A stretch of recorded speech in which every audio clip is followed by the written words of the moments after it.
अयोध्या, विदेह नगर से अयोध्या। तुलसीदास जी लिखते हैं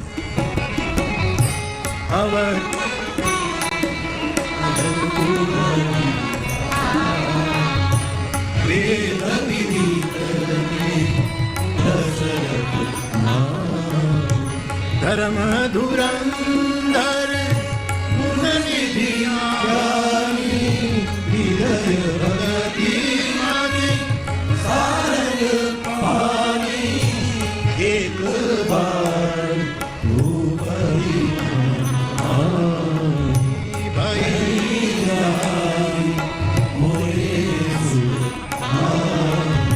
गुरु गृह गए तुरंत माही पारा चरण आगे भरी विनय विचारा दिल दुख सुख सब गुरु सुना कही वशिष्ठ बहु दिली सदा धरहु धीरे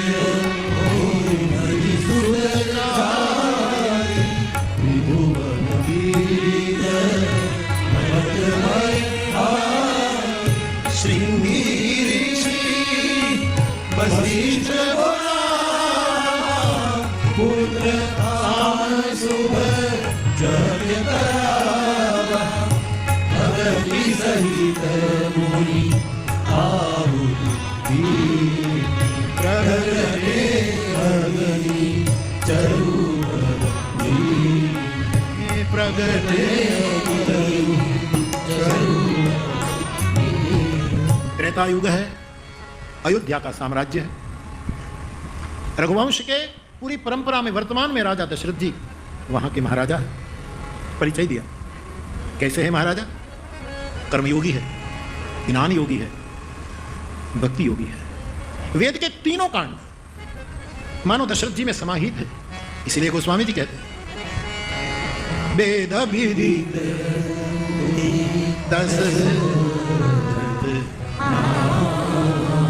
धर्म धुरंधर है, यानी कर्मयोगी। धर्म कर्म सिखाता है। जो धर्म कर्म में हमें प्रवेश न करा दे वो धर्म केवल व्याख्या रह सकती, इससे आगे कुछ नहीं। धर्म धुरंधर कर्मयोग का संकेत, गुण निधि ज्ञानी ये ज्ञान योग का संकेत है। हृदय भगति मति सारंग पानी ये भक्ति। वेद का तीनों कांड मानो अवतार लेकर अवधपति के रूप में पधारे। कई रानियां हैं इसमें, कौशल्या आदि प्रिय रानियां। राजा को बहुत रानियां, एक समय उस समय राजा लोग बहुत रानियां के साथ अपना जीवन वो करते थे। मानस में 3 रानियों का उल्लेख है। मैं पहले क्या, जैसे वाल्मीकि में उसको ह्री, श्री और कीर्ति के रूप में प्रस्तावित करते हैं। तीनों रानियां दशरथ जी को बहुत आदर देते हैं, पर महाराजा रानियों को बहुत प्यार देते हैं। मैं बार बार कहता हूं कि हमारे गृहस्थ जीवन में यदि राम जैसा पुत्र प्रकट करना है तो पति पत्नी में ये 2 लक्षण हो। पुरुष अपनी पत्नी को प्यार दे और पत्नी अपने पति को आदर दे, सम्मान दे। पुरुष अहंकारी होता है, उसको सम्मान दो, खुश हो जाएगी। और नारी प्यार की भूखी होती है, उसको प्यार दो। ऐसा जिसका दाम्पत्य होगा उसके घर राम लखन भरत शत्रुघ्न जैसी संतति प्रकट हो जाएगी। 2 ही सूत्र है प्रसन्न दाम्पत्य का, आदर और प्यार। पुरुष प्यार दे, स्त्री आदर दे, बस इतना ही हो जाए, हमारा छोटा सा घर अयोध्या हो जाएगा। और ऐसी अयोध्या बन जाएगा हमारा छोटा घर कि जिसमें से कभी राम का वनवास भी नहीं होगा। निरंतर अखंड राज महाराज का, चौकी हनुमंत वीर, कोई विक्षेप नहीं होगा इसमें। लेकिन इतना नहीं हो पा रहा। हम पहले किसी की शादी में बहुत जाते थे, जाना पड़ता था। लोग का एक बापू आओ ने 5 दिन जाते थे। हम जाएंगे तो आशीर्वाद ही देंगे ना कि भगवान सबको ठीक रखे। अच्छा, लेकिन अभी तक मेरा आशीर्वाद सफल ही नहीं हुआ बाबा। 2-3 महीने के बाद तो दोनों आते हैं कि हमारी बनती नहीं है। उसके बाद हमने बहुत अनिवार्य हो तो जाते हैं, बाकी नहीं जाते शादी, क्योंकि आशीर्वाद सफल तो नहीं हुई। अब जाना पड़ता है तो भी मैं हनुमान चालीसा का पाठ करता हूँ, संकट से इन दोनों को हनुमान छुड़ावे। सोचिए, दाम्पत्य जीवन की क्राइसिस बहुत बिगड़ा है लोगों का। दाम्पत्य बहुत बिगड़ा। प्रेम से दाम्पत्य जन्म होता तो कभी बासी नहीं हो सकता, मोह से प्रकट हुआ है, इसलिए बासी हो चुका है।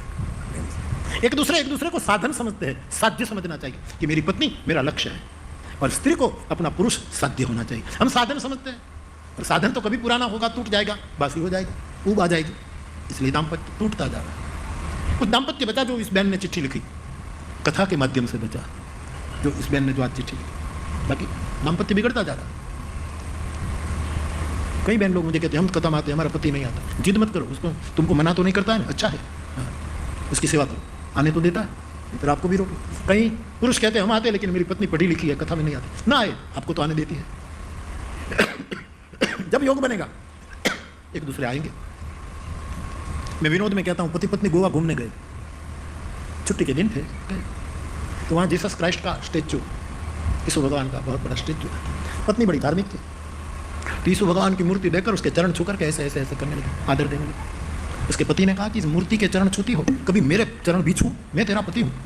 तो पत्नी ने कहा इसकी जीसस की तरह तू भी लटक जा तो तेरे पैर भी छू। कुछ किया भी ना, નથી કીધા દુખો સહન, પયંબર બની ગયો, પીધા જગતના ઝેર શંકર બની ગયો, અને કીધા દુખો સહન તો પયંબર બની ગયો, નથી મળતો દરજ્જો કોઈ નહીં સાધના વિના, તું એક જ એવો કે આપમેળે ઈશ્વર બની ગયો। जन्म मातृ से लटक जा, तू तेरे पैर छू। ऐसे दाम्पत्य जीवन में साहब आदर और प्यार आता है। मैं युवाओं को कहूँ शादी की जल्दी मत करना, 2-3 कथा सुन लो, उसके बाद शादी करना, और फिर शादी करके घूमो, फिर कथा में आओ। जल्दी साहस करने से फिर जल्दी मत करना। शादी में किसी से जुड़ने से पहले शास्त्र कहता है पहले पूर्व राग होना चाहिए। बिना पूर्व राग दाम्पत्य, पूर्व राग का मतलब है मेरी माँ जानकी किशोरी जी और राम पूर्व राग के रूप में पहले पुष्प वाटिका में मिल चुके, एक दूसरे के समर्पित हो चुके। उसके बाद जो उसका विवाह हुआ, और फिर आज भी लोग कोई भी गृहिणी की शादी होती है तो उसको सीता के सौभाग्य का आशीर्वाद देती है। पूर्व राग आवश्यक है। भागवत जी में भी ये राग की ये जो एक स्टेप है उसमें भी पूर्व राग का वर्णन है। स्वामी जी महाराज, अखंडानंद सरस्वती जी आदि महापुरुषों ने वेणु गीत को पूर्व राग के रूप में लिया है। ये पूर्व राग पंच गीत जो भागवती में वेणु गीत, ये पूर्व राग बताया। तो राजा और रानी का दिव्य दाम्पत्य था, सब प्रकार से सुखी थे, लेकिन एक पीड़ा थी, पुत्र नहीं है। अब दुनिया में किसी को समस्या हो तो अपने राजा के पास जाकर अपनी पीड़ा व्यक्त करे, राजा उसका उपाय बताए। लेकिन जब स्वयं सम्राट को ही आज पीड़ा है कि मेरे भाग में पुत्र सुख नहीं है, तो कहाँ जाए?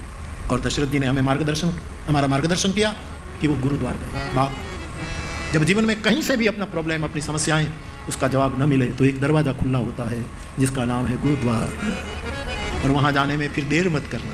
गुरु गृह तुरंत फिर देर न करें। गुरुद्वार बुद्ध पुरुष के आश्रय हमें हमारी समस्या से मुक्ति दिलाता है, लेकिन विलंब न करें। चरण लागी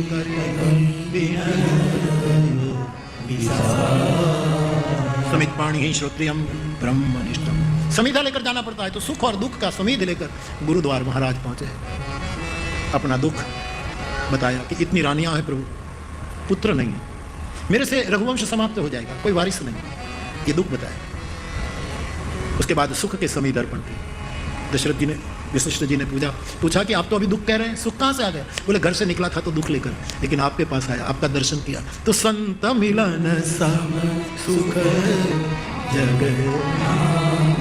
संसार का सुख गीली लकड़ी है बाबा, इसमें से धुआं निकलता है, और साधु के दर्शन, ये हमारा जो सुख है, संत दर्शन, ये सूखी लकड़ी है, इसमें कोई विकृति नहीं होती, भस्म बन जाती, वैरागी बना देती। तो ये समीध लेकर आया। वशिष्ठ जी ने कहा राजन, देर मैंने नहीं की, आपने की। मैं तो कब से उत्सुक था कि एक बार आकर आप कहे तो ब्रह्म आपका बेटा बन जाता, लेकिन कभी आप कहते तो कि अथा तो ब्रह्म जिज्ञासा, आपने कोई जिज्ञासा ही नहीं की, मैं क्या करूं?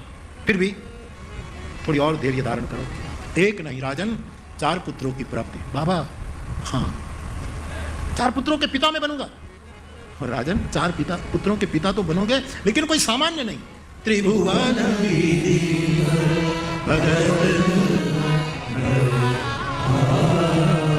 त्रिभुवन में जिसकी प्रतिष्ठा होगी, जो भक्तों के भय को मिटाने वाले 4 पुत्रों के पिता बन जाओ। लेकिन एक प्रक्रिया से गुजरना होगा, पुत्र कामेष्टि यज्ञ करवाना होगा। श्रृंगी ऋषि को बुलाया, पुत्र कामेष्टि यज्ञ का आरंभ हुआ, भक्ति सहित आहुतियां डाली गई। शिव जी कथा पार्वती को सुना रहे, याज्ञवल्क्य भरद्वाज जी को सुना रहे, तुलसीदास जी अपने मन को सुना रहे, काकभूषण जी गरुड़ जी को सुना रहे, मुरारी बापू आपको सुना रहे। भगति संगीत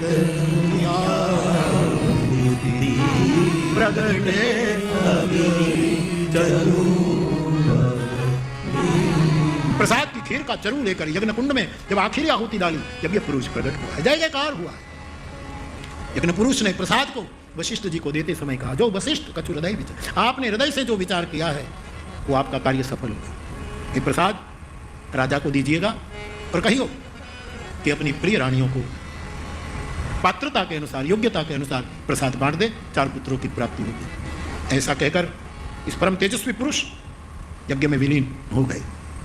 वशिष्ठ जी ने राजा के हाथ में प्रसाद हस्तांतरित किया। तब राजा ने अपनी प्रिय रानियों को बुलाई, कौशल्या जी सब दौड़ाई और प्रसाद का आधा भाग अर्ध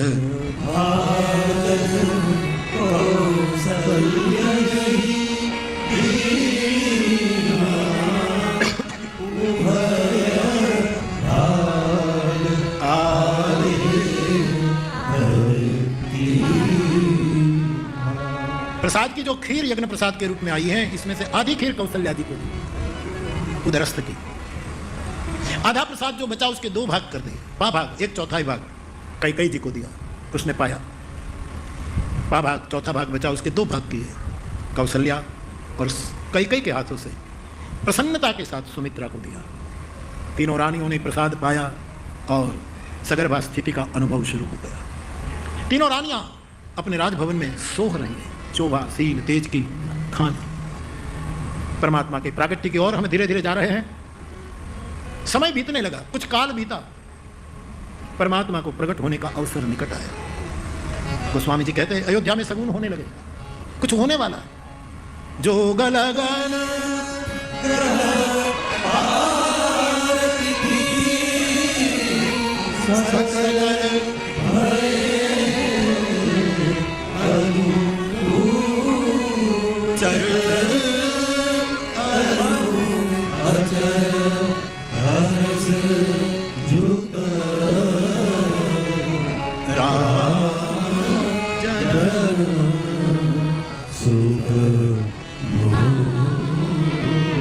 पंचांग अनुकूल हुआ, चर अचर हर्ष में डूब गए। राम का जन्म सुख की जड़ें हैं, सब अनुकूल हो गया। और गोस्वामी जी प्रभु के प्राकट्य का वर्णन करते हुए आगे की पंक्तियां लिखते हैं।